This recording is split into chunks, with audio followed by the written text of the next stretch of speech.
cheap rent and charge really cheap prices and still make a huge profit. Whereas these guys have to take thousands of students and charge big money just to break even, because they have such a huge investment in infrastructure and salaries and like all this. So they're in trouble. They're in big, big trouble. Because let's say, for example, all of the typical courses that are required for a standard degree, Bachelor of Science or whatever. Well, if all of those were suddenly available online for, let's say, 1/10 the cost, wouldn't you go to that school instead? I mean, people are flocking to University of Phoenix and schools like this that they're just degree mills. And everybody knows they're a degree mill, but they're accredited. So if somebody says, you have an accredited degree? Yep, here it is, University of Phoenix. Check. But like I said, the real thing is not, do you have the degree? The real thing is, can you do the work? So our program is unique because we, first of all, teach people how to learn. What a concept.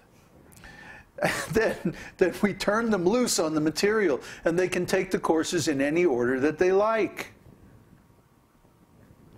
I mean, why should you have to, like, you know, it's like so dull to say, okay, you have to take this course and this course. And in some things that might be necessary, but actually we found that it's necessary only on a very broad scale. Like you take this level of courses, and then you take the next level of courses, and so on a very broad scale. But as far as within that level, take the courses in any order you want. And if you have some specialty that you want to pursue, if you know what you're interested in, like you know you're really interested in music or astrology or any of the special Vedic subjects, well, just find someone who's doing that and study directly with them. Once you know how to learn, you can learn anything from anybody. And we'll totally support you and encourage you and, you know, help you to do that. So our business model is actually future-oriented. We're ahead of the curve. We're maybe, you know, 3 to 5 years ahead of what other people are doing. And we know which way it's going to go because we've seen the same revolution happen in the computer industry, in the record industry, in the publishing industry. So it's definitely going to happen in the university education field next. And we're already there. We're already there. We already have the University of Higher Knowledge. We already have the whole plan mapped out. All we need is a place where we can do this. And because we're in cyberspace, we can go anywhere in the world and do it. So why not India, where it costs 1/10 as much to live as it does here in the States? But we went to the food store the other day and spent $150. Like, we haven't spent $150 on food since I can remember. I mean, it was because we got razor blades and butter and all this stuff like that. But still, I mean, $150? We were eating for a month on $150 in Chile. Yeah.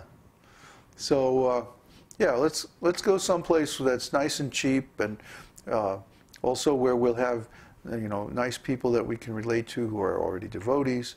And then we can very easily set up this online university, and basically we can become an influential force in transforming the educational environment, not by helping the existing universities, but by wiping them out.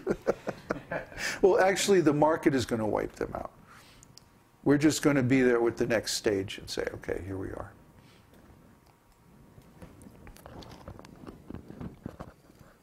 Question from Prasad. Dear Babaji, please accept my humble obeisances. When a person changes a career from being an employee to being self-employed or becoming a teacher in a corporate school, does this mean his guna has changed? What does it mean when Lord Kṛṣṇa mentions in Bhagavad-gītā? Wait a minute, one question at a time. Well, of course his guna has changed. If a person is in a dependent position, they're in ignorance. because then so many decisions that affect them are going to be made beyond their control for reasons that don't benefit them, but benefit the organization or the boss or whatever. So if a person is affected by ignorance, then they're going to suffer and lament. But if a person is at least in the mode of passion, then they can take care of themselves, they can fend for themselves, and they can make their own decisions. They have some degree of independence. A person in a dependent employee condition has no independence, actually. So the first thing is to become a little independent. So that means changing the quality from ignorance to passion. Okay, what's the next question? What does it mean when Lord Kṛṣṇa mentions in Bhagavad-gītā that it is far better to discharge one's prescribed duties even though they may be faultily than another's duties? Right. That means the duties according to your guna. See, if I'm in the mode of ignorance and I'm trying to do the work of somebody in the mode of passion, it's going to be ridiculous. What to speak of the mode of goodness? Huh? I mean, I've seen in India, I've seen a so-called brahmana with the thread and the whole bit, and he's got a temple, and he's inviting people to come and see the deities in the temple. And then after showing the deities, he goes out back and has a smoke. I've seen this. Huh? So, you know, what kind of brahmana is that? It's ignorance. So if someone is going to take that position, they have to be really qualified. That's just basic honesty, basic, you know, character, good character. So if a person is in the mode of ignorance, they should do the work of a person in the mode of ignorance. And be honest. That Prabhupada says in the purport to that verse, an honest sweeper in the street is in a better spiritual condition than a phony brahmana. Because at least they're honest. So just be honest. If that's your guna, then, okay, work according to that guna. Otherwise, your work will be contaminated by the falsehood.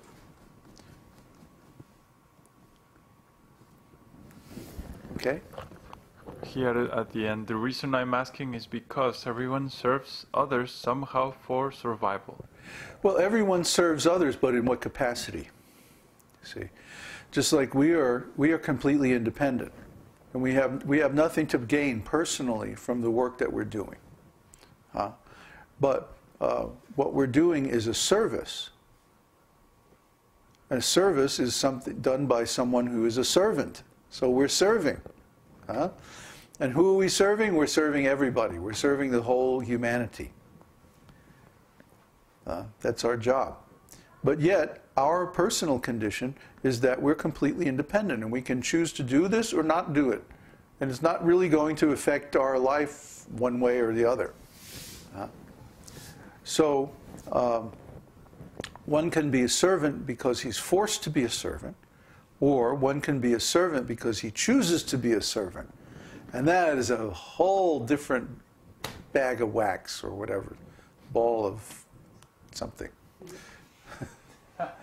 Whole different bag. So when you choose to be a servant, then you can serve with joy because you're not being forced, you see.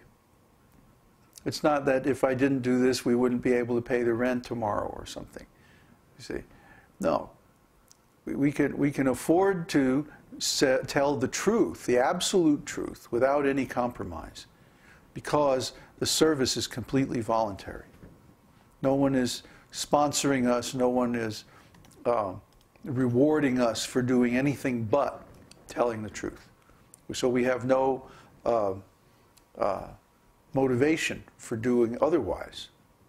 See, that was always the condition. The condition on which I am willing to do this service is that I am completely free to tell the truth. So if anyone begins to pressure me otherwise, I can just say, no, I'm going to tell the truth. Because that's what we do. That's what a Vaishnava does, to tell the truth. Sadhu means one who cuts. He cuts the false ego with sharp words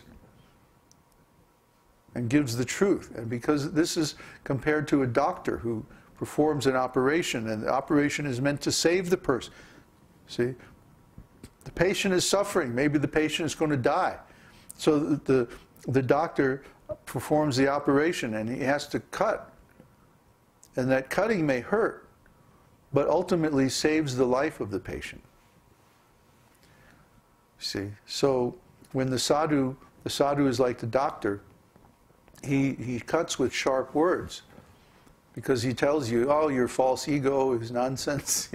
Your mind is full of garbage. You have to clean it up, like that. These are unpalatable things people don't want to hear. They want to think, oh, I'm the best, and I'm the greatest, and I'm the most wonderful. They don't want to hear that